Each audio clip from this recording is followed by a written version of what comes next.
God has always been a part of my life, even as a child. I remember I came from a very loving but dysfunctional family. I went to church quite a bit as a child with my mother, and my father never went. I remember as a kid that at least on 4 or 5 different times, my father would get in the car, we would get dressed up and get ready to go to church, and by the time we get to church, he would change his mind and drop us off. Growing up, my parents really didn't get along. They stayed together because of me.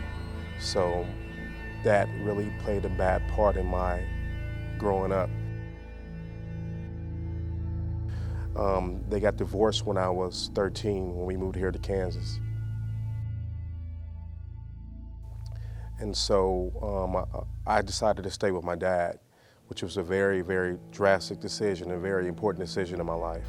I learned more in 9 weeks of my life than I did in 12 years in Oakland. My mother had a brain aneurysm a year prior to that, and she really wasn't the same, and she was very depressed because she missed her family in California, and as I was growing older, she didn't want to let me go. And so God was very void in our house. It was a lot of turmoil, and when I decided to stay with my dad, my mom went back home, and it was the beginning of some very turbulent years in my life. She turned to alcohol due to depression because I was the only child.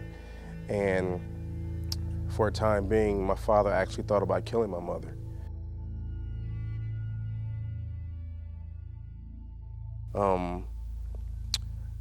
I went off to college and I went wild.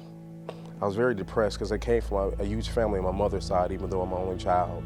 And so being in Kansas by myself and being without my friends whom I grew accustomed to were my family here in Kansas City, Kansas. I was in a small school outside of Wichita, and I went crazy. I smoked, I drank, I went wild, and I was on an athletic scholarship. And I was All-American my first year. Right before outdoor season, I broke my leg playing basketball. And after that, it all kind of went to the pits. I was ineligible the next year, but I still went back to school, but I majored more so in playing Nintendo than actually going to class. 18 through 20, it was, vast, very, very, very dark. I was very, very angry. I drank a lot, very violent. For a while, I lived with a Sigma, a Phi Beta Sigma, which is a black fraternity. It was very dark, and I was very lonely, very desperate. It was a time period where I became very militant, very black militant. And so I almost joined the Nation of Islam. But they told me that for me to make the necessary steps to become one, I had to believe that Jesus wasn't the Son of God. And even then I knew that Christ was the Son of God, no doubt. So I rebelled against that.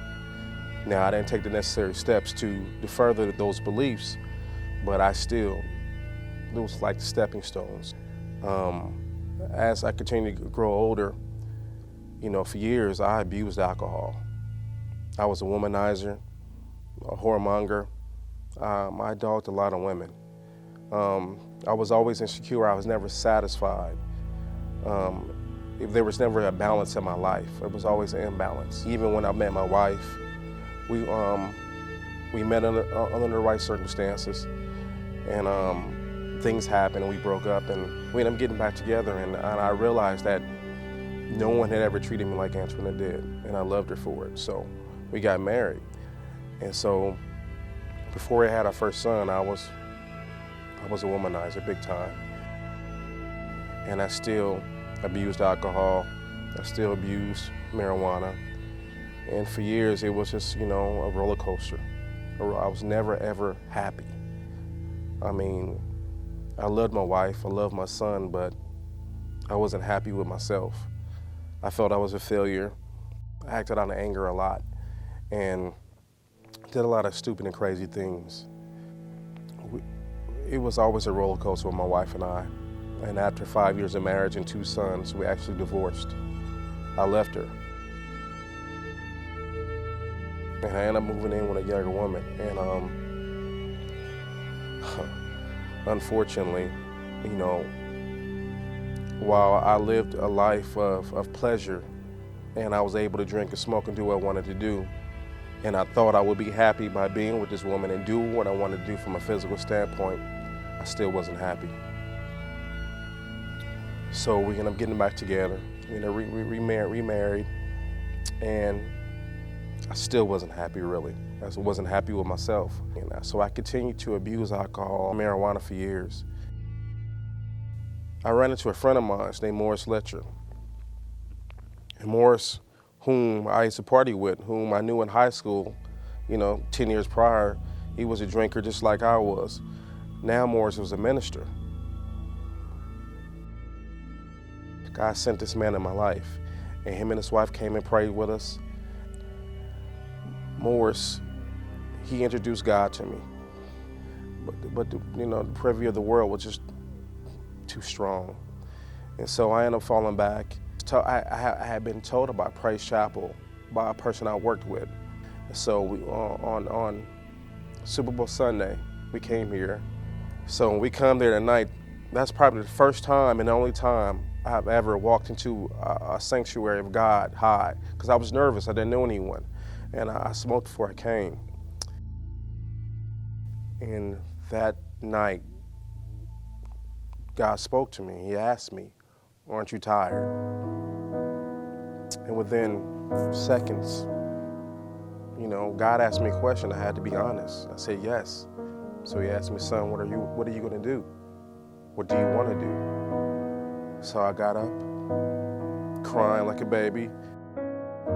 And that night, I asked Christ, "Lord, please take away alcohol and drugs from me, because I can't do it."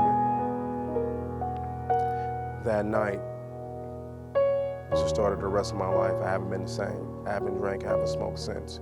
He took the taste away. He took the addiction away. My whole life has changed because of Christ. My name is Rodney McNeal, and I found Christ.